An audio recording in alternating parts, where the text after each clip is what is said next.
could just tell you a little bit about what I do and what the daily practical reality of it is.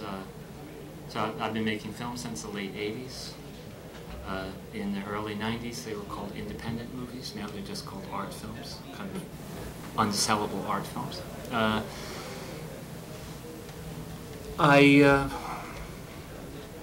This notion of autonomy and independence and all this it's so central and such a daily practical thing that it's not even language I use myself. I just take it for granted that I've always had more in common, I felt I had more in common with small business people rather than, say, corporate entities. When I started making films, I knew they were small in scope. You know, they weren't very expensive, small cast, no special effects, these types of things. But there was something else too. They were addressing issues and concerns of mine.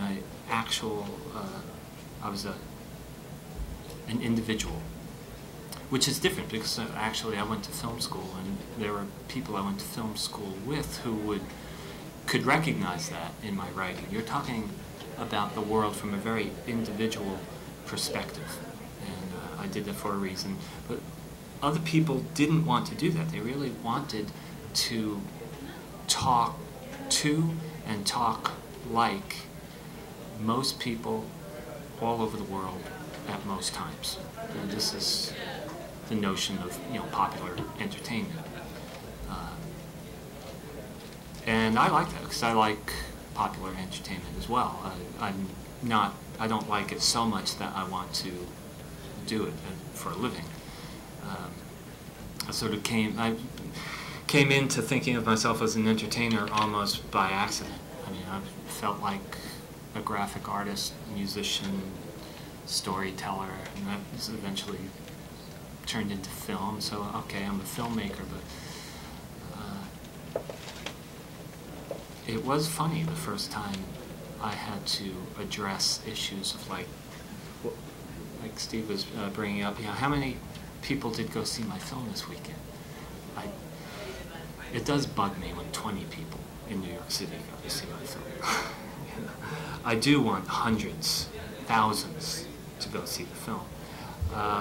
That's because I believe really strongly in the attitude that films try to get across, and their interest in things is genuine and important, I think, and they're beautiful, and, you know.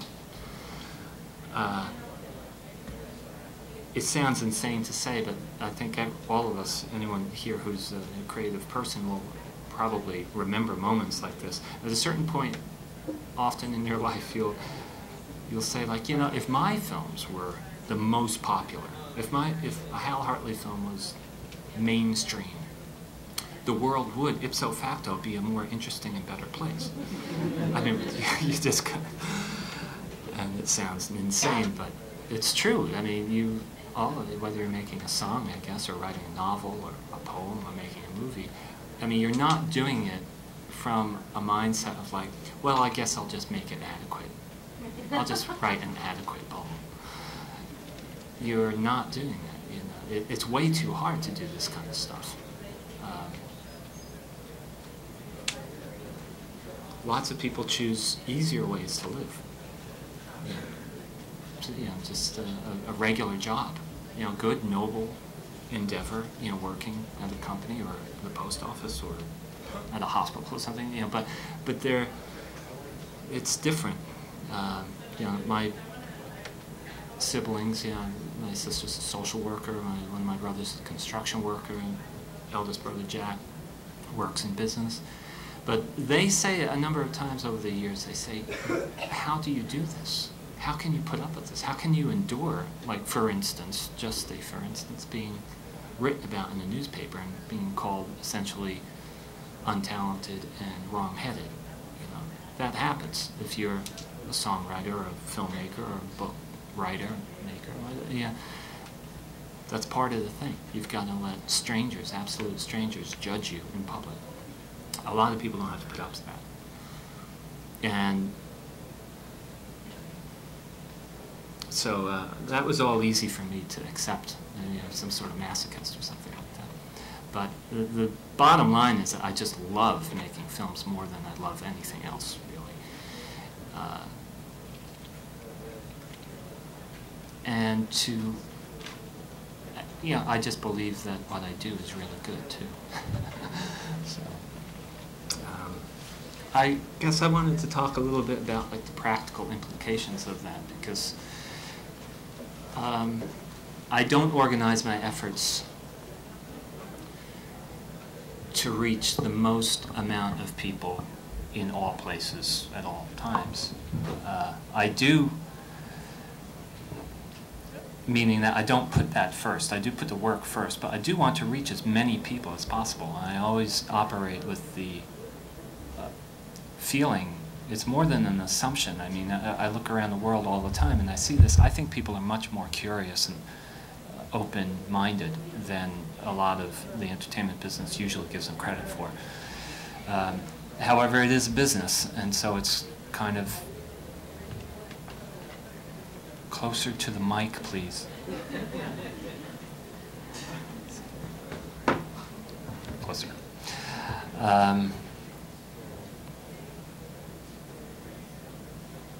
So I have to accept certain things. I've had to constantly reinvent how I do business. I haven't really reinvented over 18 years of making films. Technologically, one movie is always going to be different. Technology changes so quickly, there's always different ways to make films. But for the most part, I'm telling stories and I'm trying to interact with my community. That doesn't change, but business, I'm constantly finding myself having to, raise money in a different way, pay people in a different way, account for all this money moving around in different ways.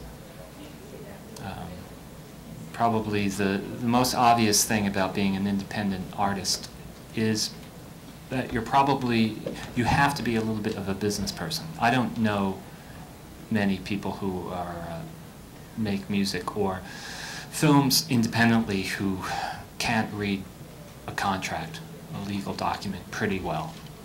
And like in my case, I don't think I'm very different in this way. I usually can do most of my legal work myself. I'm an untrained person, but I know what I need. I know what I want, and that's pretty much it. And if you can get by all this funny language that lawyers use, you can usually look out for your needs.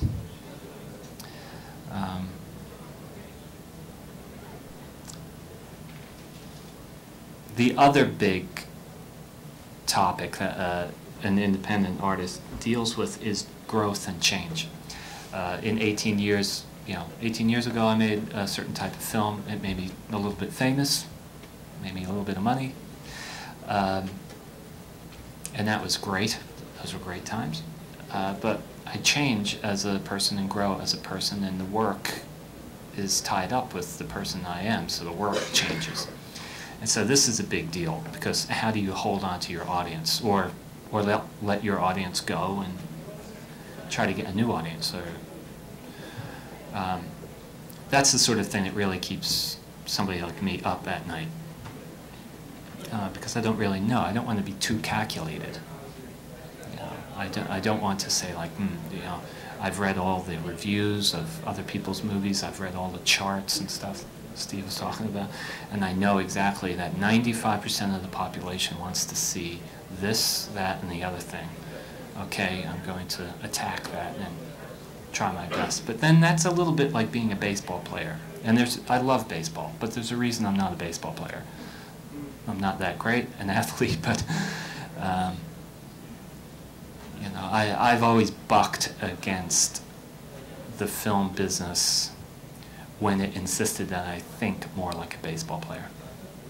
And that probably is the real defining thing about what being an independent creative person is.